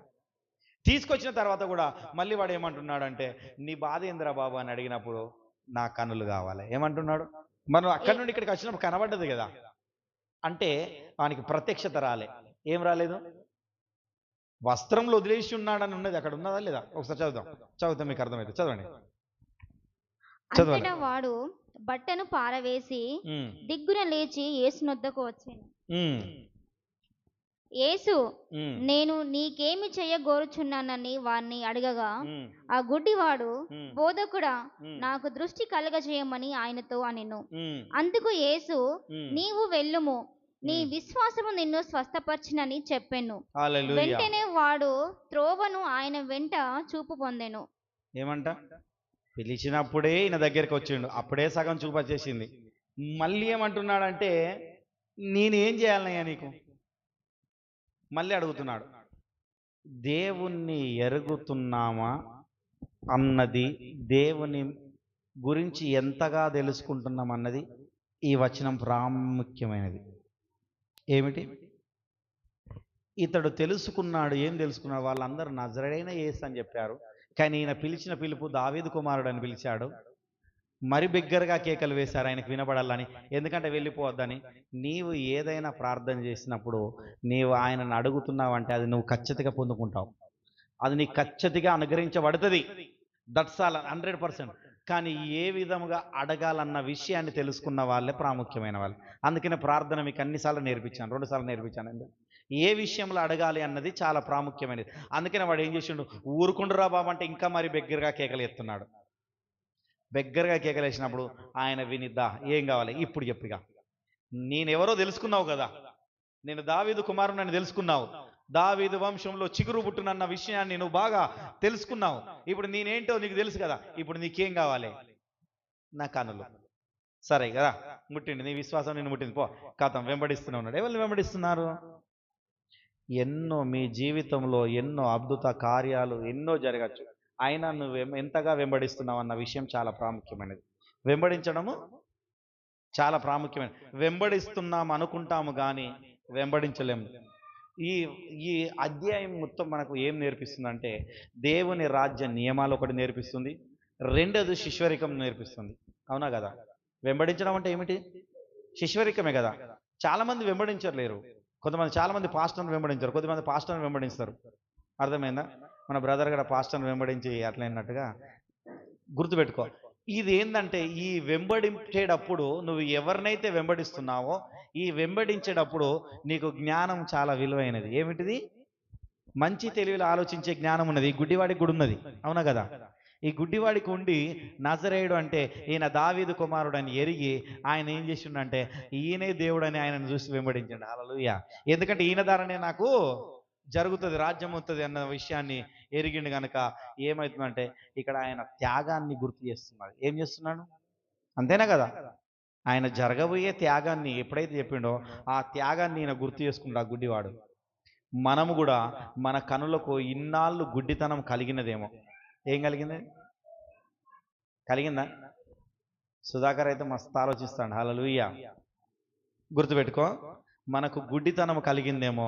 ఆ గుడ్డితనం నుండి నువ్వు ఈరోజు విముక్తి పొందాలంటే నీవు యేసును అర్థం చేసుకోవడం మొదలు పెట్టాలి. ఏం చేయాలి? యేసును అర్థం చేసుకోవడం మొదలు పెడితే నీ జీవితంలో నీకు ఏది కావాలో అది అనుగ్రహించబడుతుంది. నీవు అర్థం చేసుకోవడమే కాదు, నువ్వు యేసును వెంబడించడం మొదలు పెట్టాలి. ఏం చేయాలా? యేసును వెంబడించడం చాలా ప్రాముఖ్యమైనది. వాడి కనులు తెరవబడగానే యేసును వెంబడించండు. పేతురు యేసును వెంబడించిండు. ఏం చేశారు? పేతురు శిష్యులు కూడా యేసును వెంబడించినప్పుడు వారికి రాజ్యంలో ఏముందో తెలియపరిచాడు. ఇప్పుడు నీవు నేను కూడా యేసును వెంబడిస్తే కుడిపక్క ఎడం పక్క నువ్వు కూర్చోవడానికి నువ్వు వారసులు అవుతావు గనక నువ్వు ఈ ఈ అధ్యాయం ద్వారా నువ్వు తెలుసుకున్నది ఏంటంటే యేసును ఏ విధంగా వెంబడించాలనేది నేర్చుకోవాలి. ఏ విధంగా నేర్చుకోవాలి, ఏ విధంగా వెంబడించాలి అంటే దేవుడు చెప్పిన నియమాల నిబంధనలు చాలా ప్రాముఖ్యమైనవి. ఏమిటి? ఈ కాంచెలు నేను చూస్తాను. నియమ నిబంధనలు అన్నది మీకు తర్వాత మీకు కొన్ని తెలుసు, కానీ మళ్ళీ చెప్తా. నెక్స్ట్ వారమే తెలుస్తా మీరు యేసును వెంబడిస్తున్నారా లేదా అన్నది. నెక్స్ట్ వారంలో తెలిసిపోతుంది. హల్లెలూయా. అర్థమైందా? అర్థమైందా? అర్థమైతే హల్లెలూయా. క్లోజ్ చేసేస్తా. అందరం మోకరించినట్లయితే మనం ప్రార్థన చేసుకున్నాం. అందరం మోకరించగలిగినట్లయితే మనం ప్రార్థన చేసుకున్నాం. అందరు మోకరించండి, అందరు మోకరించండి. మీకు అర్థమైందంటే దేవునికి మహిమ కలుగును గాక, దేవునికి మహిమ కలుగును గాక. అందరు మోకరించండి, ప్రార్థన చేసుకున్నాం. ప్రేమ గల